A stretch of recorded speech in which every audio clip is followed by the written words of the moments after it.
8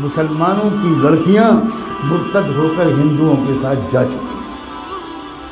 RSS نے ایک بہت بڑی ٹیم تیار کی ہے جو اپنے ہندو نوجوانوں کو 3 یا 6 مہینے کی ٹریننگ دیتے ہیں، اردو زبان بہترین لکھنوی زبان سکھاتے ہیں، تشریف رکھیے، کیسے مزاج ہیں، کیا حال ہے، خیریت ہے، آپ کی دعائیں ہیں، یہ الفاظ سکھاتے ہیں، اور الحمدللہ، انشاءاللہ، ماشاءاللہ، انا للہ، یہ سب سکھاتے ہیں، اور اپنے نوجوان لڑکوں کو یہ سکھا کر کہتے ہیں اب تم مسلم لڑکیوں کو پھنساؤ، اور یہ بھی کہتے ہیں کہ ایک لڑکا اگر کسی مسلم لڑکی کو اس نے مرتد کر لیا تو 2.5 لاکھ کا چیک تو اسی وقت ملے گا، ذاتی مکان اس کے نام کا ہم دیں گے، اور جاب دیں گے، 3 چیزیں دیں گے۔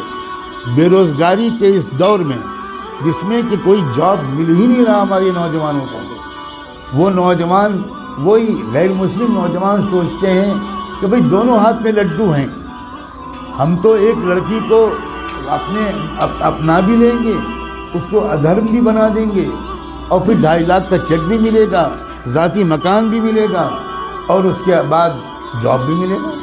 کتنا سستا سودا ہے۔ کسی ہندو لڑکی کے ساتھ اگر شادی کرنا ہو تو مصیبت ہے، وہ تلک اور وہ جہیز اور وہ رسمیں اور وہ مسائل، اتنی مصیبت ہے۔ یہاں تو ان کو مفت میں لڑکی مل رہی ہے، بلکہ لڑکی کے بدلے پتہ نہیں کیا کیا مل رہا ہے۔ اس مہم پر لگ گئے ہیں کروڑوں نوجوان، لیکن ہم سو رہے ہیں۔ اللہ جانے کون سا کوڑا ہمیں چاہیے اللہ کا، کون سا درہ چاہیے، کون سا تماچا چاہیے، کون سا عذاب چاہیے ہمارے جاگنے کے لیے۔ میں نے آیت پڑھی تھی، یہ جو اس وقت کا مسئلہ گناہوں کا نہیں ہے، اس وقت کا اصل مسئلہ ارتداد کا ہے۔ ہمارا ایمان چھیننے کے لیے بلینز آف ڈالرز کے فنڈ ایلوکیٹ کیے گئے ہیں۔ ان پیسوں کا صرف ایک استعمال ہے، مسلمانوں کی جان اور مال لوٹنا۔ یہ بہت چھوٹا کام ہے۔ اب جو کام ہے وہ یہ کہ ایمان چھینو ان سے، ڈراؤ دھمکاؤ بھی، لالچ بھی دو۔ ڈرانا دھمکانا بھی اپنے پچھلے 1 ہفتے میں خوب سن لیا، اور لالچ دینے کی بات اگر نہ سنا ہو اور کانوں میں روئی ٹھوسی ہوئی ہو تو آج تو میں کم سے کم آپ کو بتا رہا ہوں، اب تو جاگ جاؤ۔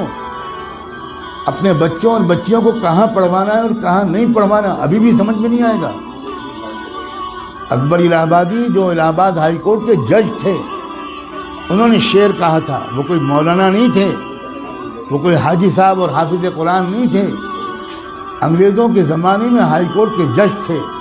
انہوں نے یہ شعر کہا تھا، یوں قتل سے وہ بچوں کے بدنام نہ ہوتا، یوں قتل سے وہ بچوں کے بدنام نہ ہوتا، افسوس کہ فرعون کو کالج کی نہ سوچی۔ خالی وہ کالج بھیج دیتا، بس ختم، وہ تو قتل ہو ہی جاتے۔ اپنے ادارے قائم کرنا، اپنے اداروں میں اپنے بچوں اور بچیوں کو پڑھوانا اسلامی تہذیب کے ساتھ۔ میں بالکل نہیں کہتا کہ اپنا پڑھوائیں، لیکن میں یہ ضرور کہتا ہوں کہ اس طرح پڑھوانا کہ ان کی عزت بھی لوٹے، ان کا ایمان بھی چھینے، اس طرح پڑھوانے سے بڑھ کر کوئی پاگل پن دنیا میں نہیں۔ اس سے بہتر یہ ہے کہ میری بیٹی بالکل ان پڑھ رہے، جس کو لگتا ہو کہ یہ غلط جملہ ہے بھگتے گا انشاءاللہ۔ خدا جانے کب ہوش آئے گا، خدا جانے کب تک ہم جمعے کی نماز پڑھ کر اپنے کو اللہ کا ولی سمجھتے رہیں۔ ہم میں سے اکثر لوگ اپنی لڑکیوں کو کالجز میں، یونیورسٹیز میں، اسکولز میں بھیجتے ہیں، اور بالکل خبر نہیں لیتے کہ ہماری لڑکی وہاں سے سائنس پڑھ رہی ہے یا وہاں فحاشی پڑھ رہی ہے، ہماری لڑکی وہاں سے میتھمیٹک اور فزکس پڑھ رہی ہے یا وہاں سے کفر سیکھ رہی ہے، بالکل بے خبر ہے۔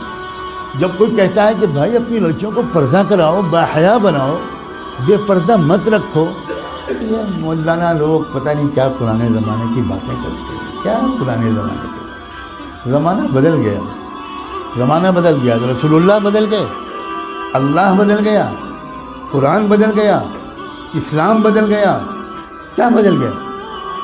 یہ کہیے کہ ہم بدل گئے، زمانے کو مت کہیے کہ زمانہ بدل گیا، جھوٹ ہے کہ یہ زمانہ بدل گیا، کہیے کہ ہم بدل گئے۔ ہم منافق ہو گئے. ہم نے ایمان کو، جنت کو معمولی چیز سمجھا، ہم نے جہنم کو معمولی چیز سمجھا. ہزاروں لاکھوں لڑکیاں، جو لڑکیاں گھر سے برقع پہن کے نکلتی ہیں، کبھی آپ فالو کیجئے اپنی بیٹی کو. جو لڑکی برقع پہن کے نکلتی ہے، اس کو، باپ کو کہہ رہا ہوں میں، اس کے بھائی سے کہہ رہا ہوں، کبھی دیکھیے کہ کیا وہ برقع گھر سے باہر کتنی دور تک رہتا ہے، اور اس کے بعد وہ برقع لپٹ کے پرس میں جاتا ہے، اور اس کے بعد کیا ہوتا ہے. کتنی بے خبر ہے امت مسلمہ.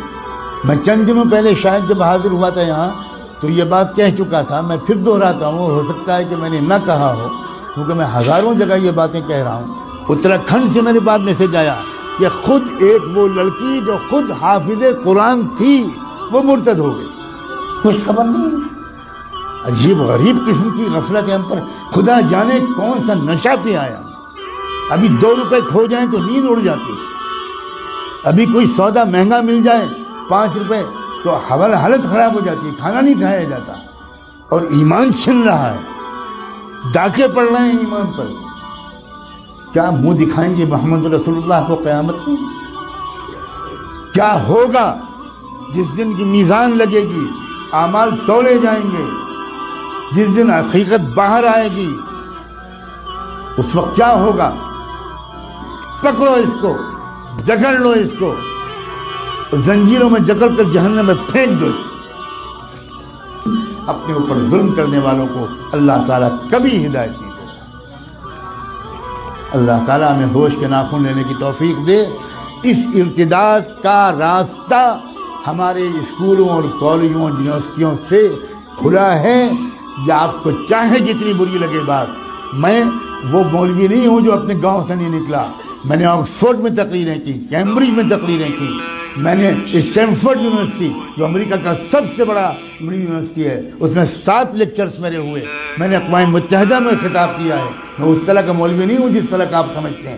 اور میں قسم کھا کے کہتا ہوں، اگر آپ نے اپنے بچیوں کی اور بچوں کی تعلیم اور تربیت صحیح اداروں میں نہ کی، اور ان کے ایمان کی فکر نہ کی، اور ان کی نگرانی نہ کی، تو آپ کے گھروں میں خدا جانے کیا کیا ہونے والا ہے.